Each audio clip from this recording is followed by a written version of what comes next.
Tundu Lissu amedelete ile iliyoletwa na serikali au? Namba 6 wali delete na kureplace. Ndio maana nikamuita tumesubstitute.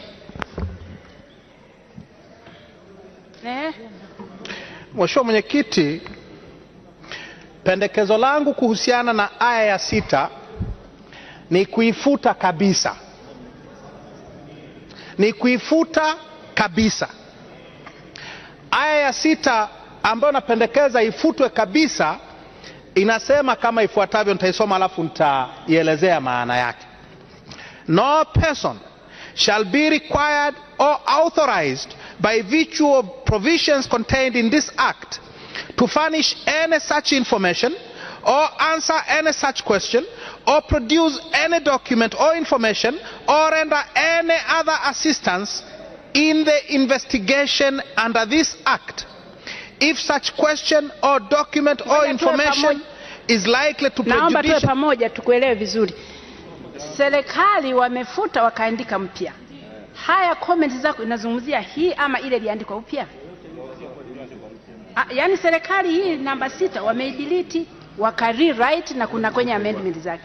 Haya unayoeleza yanahusu hii ama yanahusu ile amendment? Kama inahusu hii serikali imeshaondoa. Jamani, imeangalia kwenye schedule. Check on the schedule, it's removed. Sasa tunadiscuss nani kwanza. Mnyika, si wewe unayezungumza tafadhali. Mimi namtaka kumuelewa nani Tundu Lissu, kwamba tunaongea kitu kimoja. Mnyika, I can take an action. You have to follow the regulations. Nachosema Tundu Lissu anayezungumza, labda Tundu Lissu kae tukuelewe. Hapa kifungu namba 6 serikali imefuta ikaliplace. Sasa maelezo ya kwako wewe, unachokifuta hiki kilichokuwa replaced ama hiki kilichokuwa already kimefutwa, ndio swali langu kwako. Mheshimiwa Mwenyekiti, naomba tu nijibu kwa kifupi sana. Serikali inapoleta jedwali la marekebisho, inabidi wewe Mheshimiwa Mwenyekiti uulize kifungu cha 6 na marekebisho ya serikali yanakubaliwa. Ulikuwa hujafika huko. Kwa hiyo tunachokijadili sasa hivi hakijafutwa bado na serikali, kwa sababu hujatuuliza kama tunakubaliana na marekebisho ya serikali. Ndio taratibu ulivyo Mheshimiwa Mwenyekiti. Sawa, msaidizi wangu amesoma hapa. Kifungu namba 6 na marekebisho ya serikali imefuta, imeandika upya. Sasa hapa pia Tundu Lissu naye amefuta, akabakia Silinde.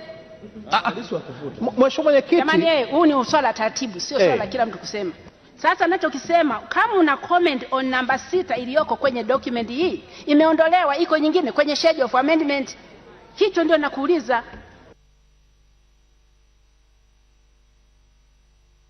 Mheshimiwa Mwenyekiti, marekebisho ya ndio maana nimeweka karatasi 3 kwenye meza yangu. Hii amenipa mchungaji Msigu.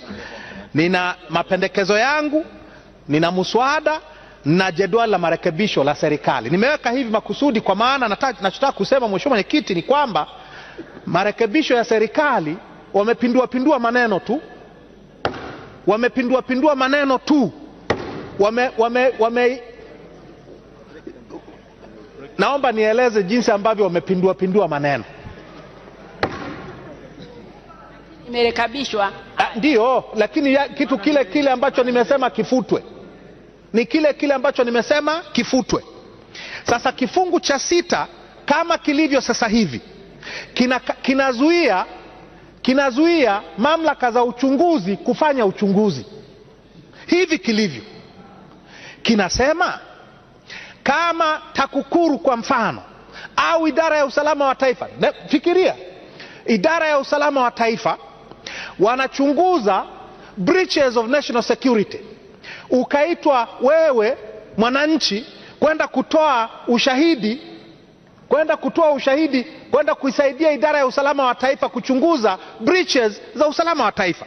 Kifungu cha 6 kinasema hutaruhusiwa kutoa any such information, hutaruhusiwa kujibu any such question, hutatoa any such document, hutatoa msaada wowote kwenye uchunguzi wa idara ya usalama wa taifa.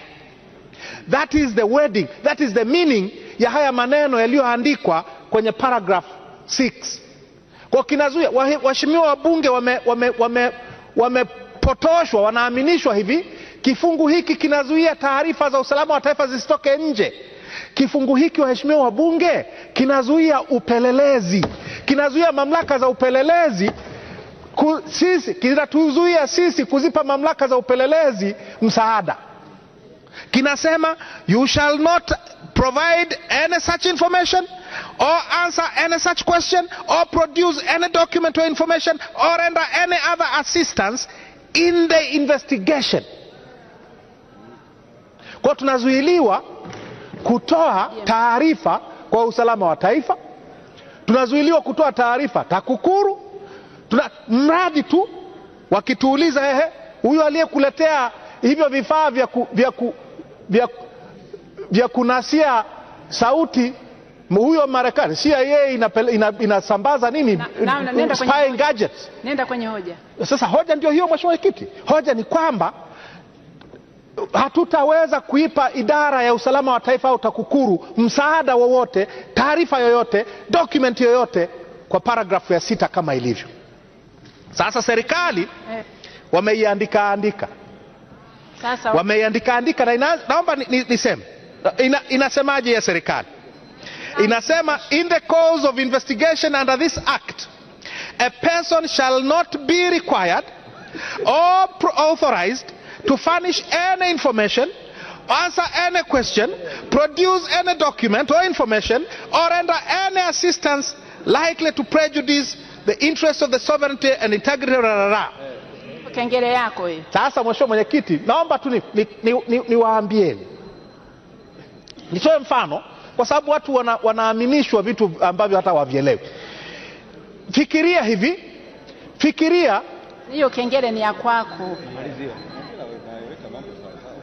Fikiria kwamba kuna maspai wa KGB, sisi ni marafiki, siku hizi sijui inaitwaje. Sisi ni marafiki wa Urusi, sisi ni marafiki wa Marekani.